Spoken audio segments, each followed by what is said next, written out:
What's going on, everybody? It's Luke, and today we're going to bring you a video all about reconciliations of shipments. Now, when you get a bit more experience, you'll start drilling into all the little sort of nooks and crannies of the Amazon marketplace in terms of Seller Central, trying to find ways to improve profits, margins, reduce expenses, and all that kind of thing. And basically, at some point you'll start to come and realize that over time you'll have shipments which will close, and what I mean by that is a status, as I would normally say. I don't know why I said that. As closed, receiving, it could be checked in, it could be shipped, which you'll see in a sec, and it will just have all the details about your shipments. So you can see here I shipped 186, but I actually received 178. So when they finish doing their reconciliations on the shipment, they actually have now said that I'm short. And you'll get lots of different, you can see here this one's short by a lot. Sometimes you'll get over. This one's received an extra one. You can see there, so I sent in 56, it's sent in, sorry, they've currently received 57. And what usually happens is, as of this creation date, it's usually within about 30 days, it should migrate to closed. So it will start off as shipped when you actually ship it, and then it will get a checked in email, or it will update here. Then when it's receiving, it will start to book in. They're actually booking it in, and it will go into inventory to sell, and then it will go to close after a period of say 30 days, up to 45 potentially, just depending on how long it's taken you to obviously get the shipment booked in. So it's not from when you ship it, it's sort of when they receive it. They have around 30 days to basically just make sure that there's no problem. So this, if this was like this, in theory, in about a week you could get the system update that to 12 and then close it like this. But if you see something like this where it says obviously clearly it's short, then you can go and query it with them and try to get some reimbursements from the missing shipment.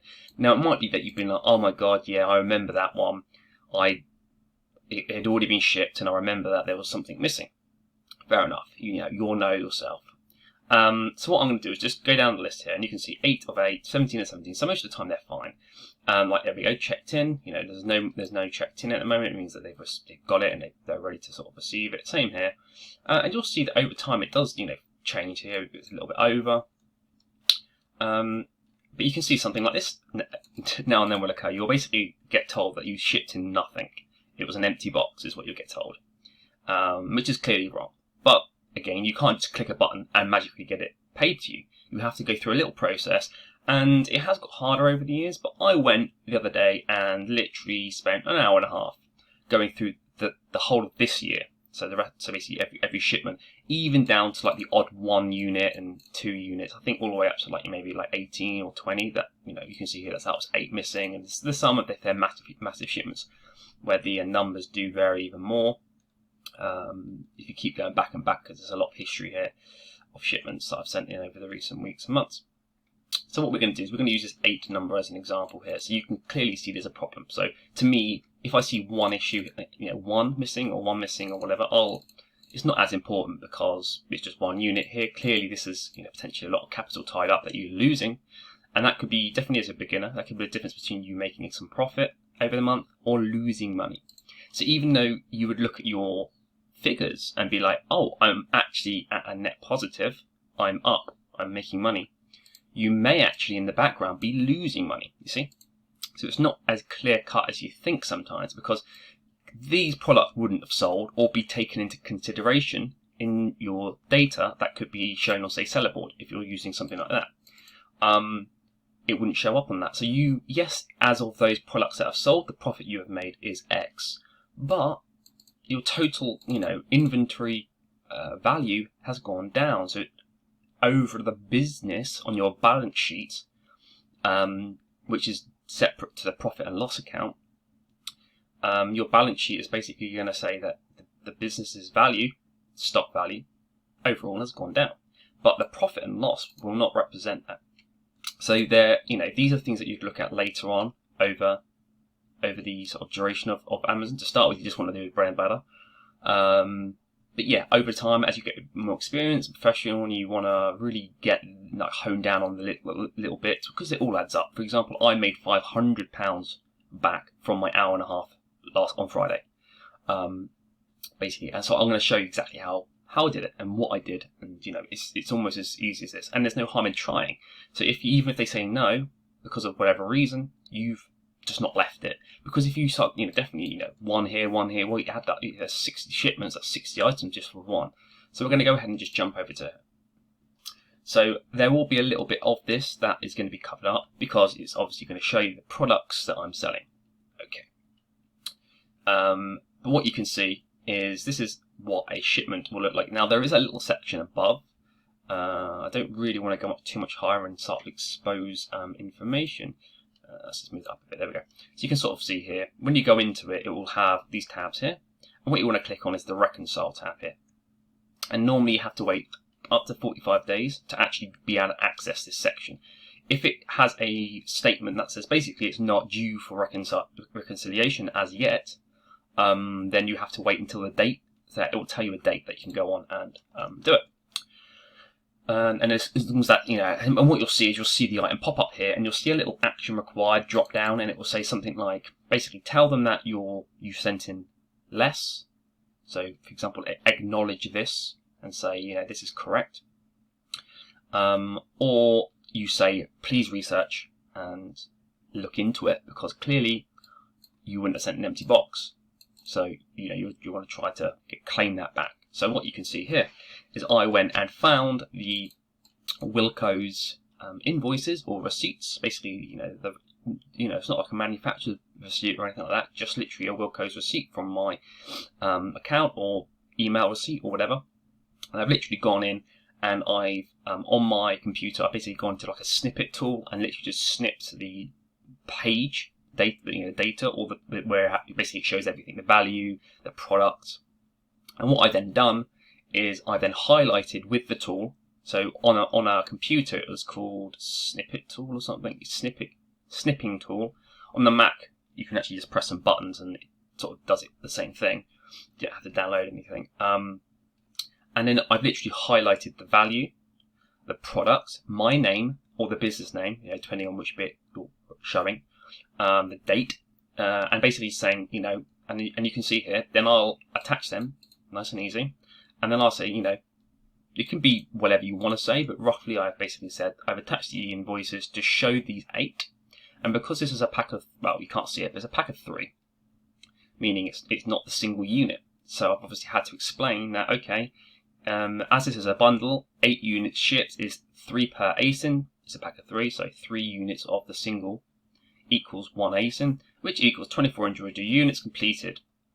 And basically meaning that this 8 falls within that receipt or those receipts or whatever, because it could be that it's spread across 2 receipts. You could have, the products you've got in here could be in this shipment could be related to 2 different stores. So it's about attaching whatever you need and then highlighting them just so they don't see all the other crap basically that's on the receipt, just so that it's literally there in front of them and you have tried to make it as blatantly obvious as possible that it's what you're doing is correct, not like just chucking them an invoice with a million lines on and trying to sort of cloud the overall. Because if you just send them a generic invoice with hundreds of lines, or it's a 10 grand purchase or 4 grand purchase or whatever, or like a supermarket receipt, there's going to be so much data on there, and it's just to them there's more chance they're going to miss it or get confused. So I literally will highlight the product, and I could send like a whole Ocado invoice, for an example. And literally just highlight that one line, and you could even just do the calculation on that receipt. With the drawing tool, literally just show 80 purchases divided by 4 pack, which is a bundle in brackets, equals whatever, and then that represents the shipment. Can I get what I mean? So you're basically just showing them how that receipt leads to this product or whatever. And you don't even have to I've done it before where I basically split the shipment. So I ordered 120 and I sent 40 in a shipment. And obviously I find that receipt, but I'm like, well, and I might have bought that product 4 times in the last week. Well, which receipt is it that product relates to? You see, it starts getting a little bit more complicated, doesn't it? Because you're like, well, what receipt is that? Is that receipt? Because there's no sort of individual unit reference, and all I have done, because of that potential outcome is found the invoice that is related to the date. Now you can't see, I'm not going to scroll up because it gives more personal details, but you'll see that there's a shipment date on this. And it'll say you created it on like the 27th or the 4th or something. So I then found the receipt that matches this closest to that. And it doesn't, and I've sent receipts off that haven't even got the date on it because it just doesn't have a date. It just has basically the order, and there's no date on it. If you go through like the login of your account, but just on the email, there is actually no date apart from the email date. But on the actual like invoice or order confirmation itself that's sent by them, there is no date. But even in that case, it has not been an issue. I think I've had, out of all the ones I did on Friday, maybe I did like 30 different shipments like this. There was just one or a couple that came back saying, I think one shipment, which is a couple of lines saying that we've reconciled it and actually you had the shit stock and we've updated it. And you can see here, now it's actually this has been reimbursed 8, the whole thing. And all that happens is you get a confirmation that you've submitted this, so you can basically go and copy something similar to what I've written here. It can be as basic or as detailed as you want, depending on the product. And then all you do is once you've attached all of that, you'll click preview your request, and then you can go ahead and basically just submit it and wait, and eventually you'll get maybe like within 24 hours you'll get a confirmation of either a reimbursement or whatever their outcome and decision is. So I'm going to go ahead and just show you some some transactions to show you exactly what it looks like. And this even may be that exact product. I'll obviously cover up a little bit of this as well because it's got the ASIN visible. But what you can see here is it basically says reimburse you £39 for the missing units. Now, again, just so you're clear, the amount that you paid for the product is not what they will pay you necessarily. I believe it's done on some sort of averaged price, sell price after fees, and as if they basically bought it off you, but it isn't as of whatever you were selling it at the time, because obviously prices change. It's some sort of average. Sometimes you will get less than what you paid for it, and sometimes you'll get more. On average, you'll probably get a bit more. For example, I could get 120 quid reimbursement, and it may have cost me like 93. It's not massive. It's not like I'm actually making huge, if I sold it normally, I probably would make more money than that. But the fact is, the worst case scenario is you break even. It's as if you never bought the product, because you don't want to, as I said before, that balance sheet that you don't see isn't related to profit and cost. Profit and cost. Interesting. You don't want to be hemorrhaging money from another area of your business when it looks like you're making profit. Yeah. Because if you are making profit on those products, it's just the other products that are someone's taken home and eating them or something, like whatever, some guy in the warehouse or whatever, whatever he's doing. Or that box that gets like lost around the back of the warehouse and no one ever finds it again. That's the sort of stuff you want to be covering, which is related to this. And in theory, this is an area that depending on where you are, you probably just thought, wow, just when I thought I covered myself and I understand the process, boom. I mean, if you had one box, an example could be, I sent in like a couple of years ago, like 10 Legos, massive Lego sets, probably about 400 quid's worth.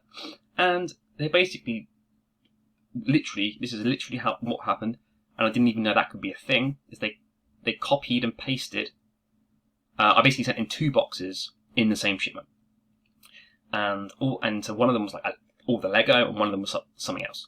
And they basically copied not the Lego, but the other box across, literally a copy. Imagine copying and then pasting over the top of the Lego box, so that it now said that both boxes literally were the same. Like, as in the stuff that was in box 2, not the Lego, literally was now in box 1. So I had 2 box 2s, and I didn't, because I didn't have 2 lots of that. Obviously, I sent in Lego in one, and because there was some sort of, I don't know, they did something with they must have scanned it in twice, box 2, and then not scanned in box 1, and because of that, the system overridden.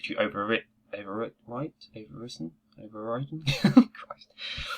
It just went over the top of that, and I never saw that again. And I literally said, I queried it and said, you copied and pasted box 2 over box 1. Where is box 1?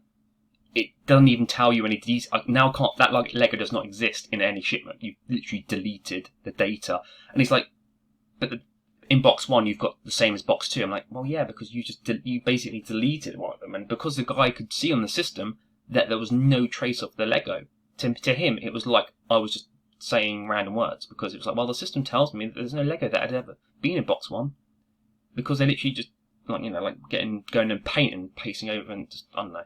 Anyway, enough of that. Don't want to bore you.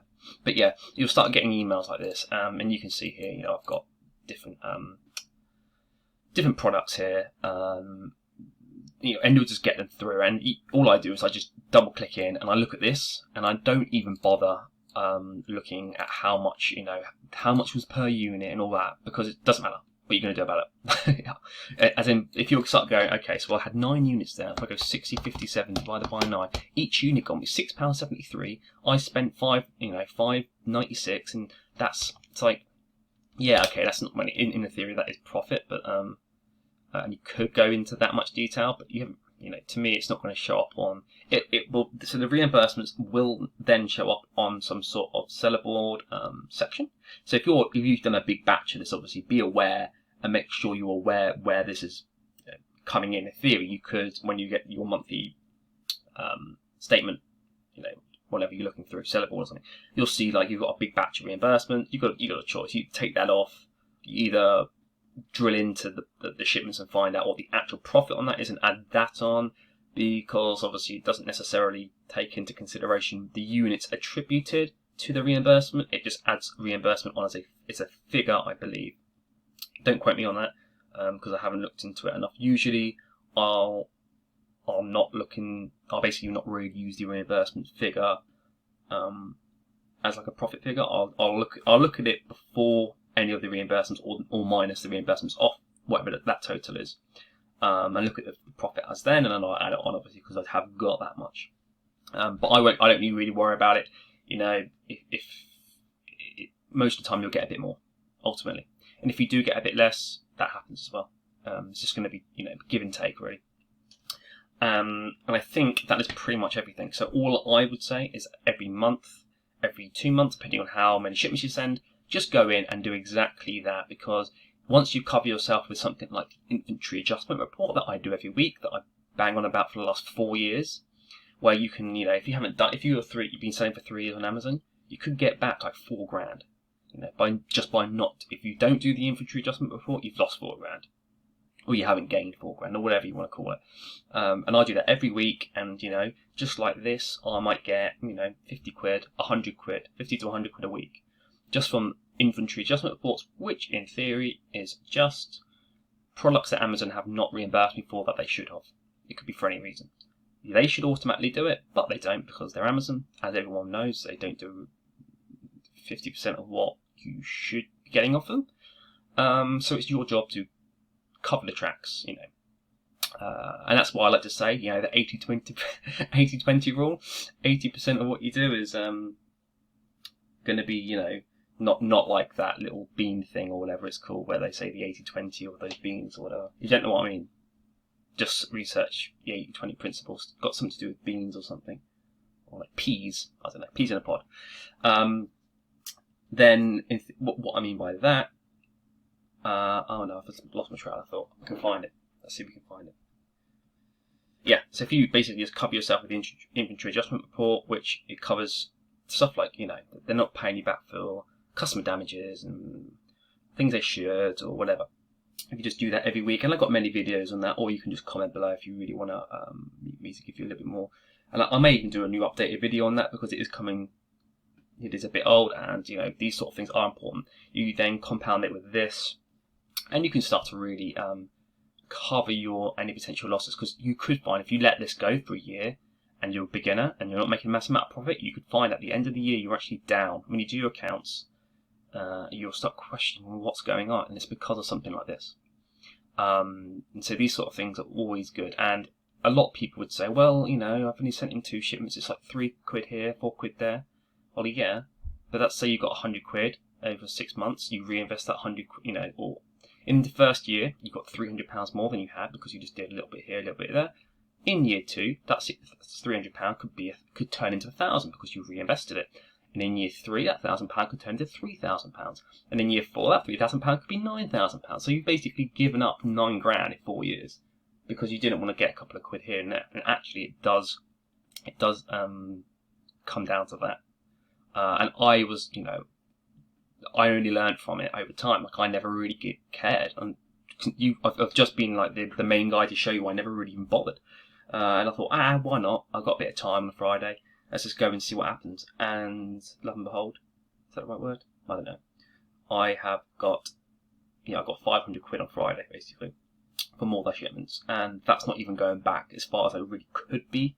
But again, it's just a lot harder to make sure that I match the invoices up the further I get back.